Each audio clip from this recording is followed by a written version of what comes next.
early 1980s, the Soviet Union was seen by the West as an undaunting superpower that was still on the verge of possible global domination. The West saw them as to have the largest military and industrial power, that they believed the Soviet Union would never fall without an open conflict. In the late 1980s, Mikhail Gorbachev's rise to power brought policies of openness and reform. Two of his most famous policies, Glasnost and Perestroika, unleashed a surge of independence movements within the Soviet Union. With Glasnost, the Soviet people were supposedly free to speak their minds and demonstrate protests. Perestroika opened the door for collections of states to gain their control over their individual regions and eventually sovereignty over the Soviet Union. After his election for president in February 1990, many feared the reign of another dictatorship. Gorbachev's actions seemed to contradict his policies of Perestroika. During the October session of Parliament, Gorbachev opposed the 500 Days Plan, which would have moved the centralized Soviet economy to a market economy within the following 2 years. In December 1990, Foreign Minister Eduard Shevardnadze resigned. This was a great blow to Gorbachev and a public embarrassment, as Shevardnadze gave his resignation in public to the 2,000 members of the Congress of People's Deputies. Later that month, Gorbachev appointed Boris Pugo as Interior Minister. Pugo was a Latvian and head of the KGB in Riga. Immediately, he called for action against Lithuania, which had declared its independence from the Soviet Union in March 1990. Moscow responded by putting an economic blockade on Lithuania. On January 20th, 1991, contributing to the further unrest between the Soviet Union and the Baltic states, Soviet troops clashed with Latvian protesters in Riga. 5 demonstrators were killed, causing thousands of active protests against the government. Boris Yeltsin was a communist and head of the Russian Congress of People's Deputies. Yeltsin thought Gorbachev was not doing enough, and he wanted to speed up reforms and called for the formation of an independent Russia. Yeltsin announced that he would sponsor a rally in Moscow to present and gain support for his ideas. Pugo saw this as a direct challenge to Gorbachev's authority. Gorbachev reacted by banning the rally and reinstating the state of censorship on all media. On March 28, 1991, Yeltsin's rally went on as planned, with thousands in attendance. Gorbachev ordered his troops to monitor and control the event. This was a critical moment for Gorbachev. He realized that he must form a positive relationship with Yeltsin and make a compromise in order to stay in power. Boris Yeltsin was elected president of the Russian Republic on June 12, 1991. Gorbachev now, by the summer, was faced with a dissatisfied population and a government that was barely functional. Gorbachev left Moscow and headed to the Crimea for a vacation and to put the finishing touches on his new Union Treaty, which would make a compromise between the government and the people. Sunday afternoon at Gorbachev's dacha, several high-ranking Soviet officials confronted Gorbachev and demanded he sign a state of emergency giving all the power to Vice President Yaniev. Gorbachev refused, and the group of conspirators were known as the Gang of Eight and immediately put Gorbachev under house arrest and sent their troops to Moscow, Leningrad, and the Baltics. Their one major mistake was to not detain Boris Yeltsin.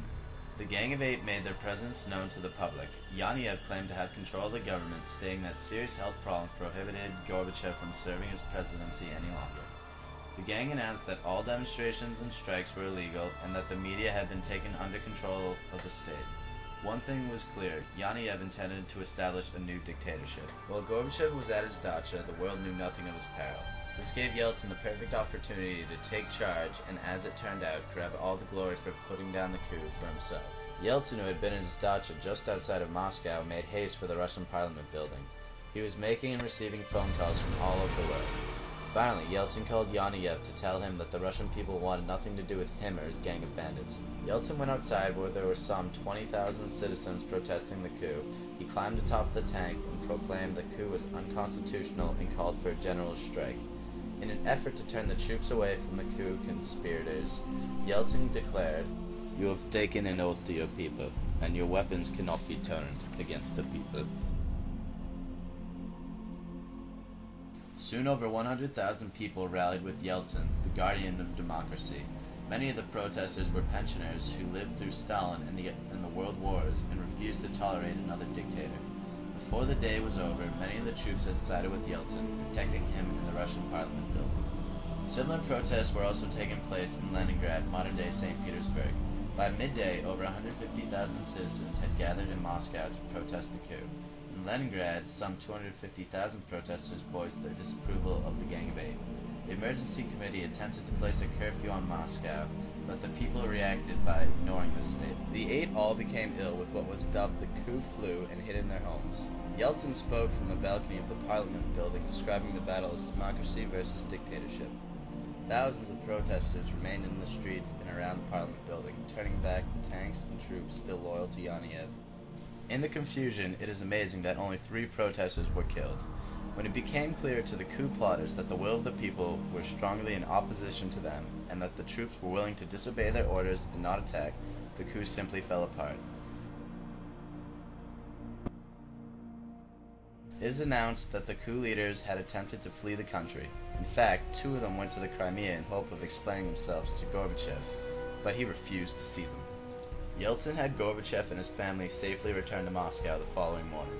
The 8 members of the so-called State Emergency Committee were arrested. They were Gennady Yaniev, Soviet Vice President, Vladimir Khrushchev, head of the KGB, Dmitry Yazov, Soviet Defense Minister, Vladimir Pavlov, Soviet Prime Minister, Oleg Baklanov, the Soviet Defense Council, Vasily Starbutstev, member of the Soviet Parliament, Alexander Tizyakov, president of the State Enterprise, and the 8th member, Boris Pugo, the Interior Minister, shot himself to avoid arrest. In his suicide note, he wrote, "Everything I have worked for has been destroyed." The Russian people now celebrated the actions of Boris Yeltsin, who was now considered the nation's savior. Gorbachev had hoped to be able to make a compromise and hold the Union together, even if in a decentralized format. He hit conflict, though, on both sides of the political spectrum. In the opinion of the CPSU conservatives, Gorbachev went too far by giving too much power to the central governments of the individual republics. In the opinions of the liberals and the people who wanted to achieve independence, Gorbachev's compromises were not enough to suffice their needs, adding more conflict between Gorbachev and the people that he wanted to make happy. The August 19, 1991 coup attempt came just one day before Gorbachev and the various republic leaders were to make a major compromise for the Soviet Union and sign his new Union Treaty. As he returned to power, Gorbachev, seeing that the Soviet Union was in shambles, and to make a compromise with his malcontent Soviet citizens, he promised to purge conservatives from the CPSU. Gorbachev, seeing the Union was no longer wanted, resigned as General Secretary but remained President of the Soviet Union. At the end of August, Boris Yeltsin, to gain even more glory from the Soviet Union in such a weak state, issued a decree that dissolved the Communist Party in Russia. Gorbachev followed in suit by declaring an end to the Communist Party's rule. The Central Committee was done away with, and the individual governments seized all properties of the Communist Party and the KGB in their own nations. The coup's failure caused a conflict in the USSR and brought a series of collapses of all Union institutions. Gorbachev and his aides made a feeble attempt to restore stability and legitimacy to the central institutions, but hit conflict at every attempt. Finally, in November, 7 republics agreed to a compromise and decided to make a new Union treaty that would form the confederation called the Union of Sovereign States. In December 1991, all the republics had declared their independence and negotiations of a new Union treaty began. This treaty was to make a compromise for all the needs of the nations invited. On December 8th, Yeltsin and the leaders of Belarus and the Ukraine met in Minsk, where they created the Commonwealth of Independent States, CIS, and annulled the 1922 treaty that had established the Soviet Union. Gorbachev finally resigned his post as President of the Soviet Union on December 25, 1991. Yeltsin took over the reins of the Russian government as the first elected President of the Russian Federation. Yeltsin was now the President of the largest successor state of the Soviet Union. The Soviet Union ceased to exist, and the crimson flag was finally lowered from the Kremlin.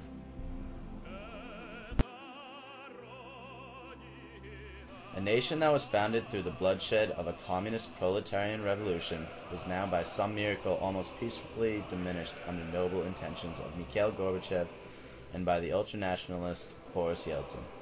Each of these 2 men were able to put aside their conflicts, being Soviet communism and nationalism, and were able to make a compromise that vanquished the global juggernaut that was believed to be only taken down by a world conflict being World War III, leaving civilization as we know it annihilated.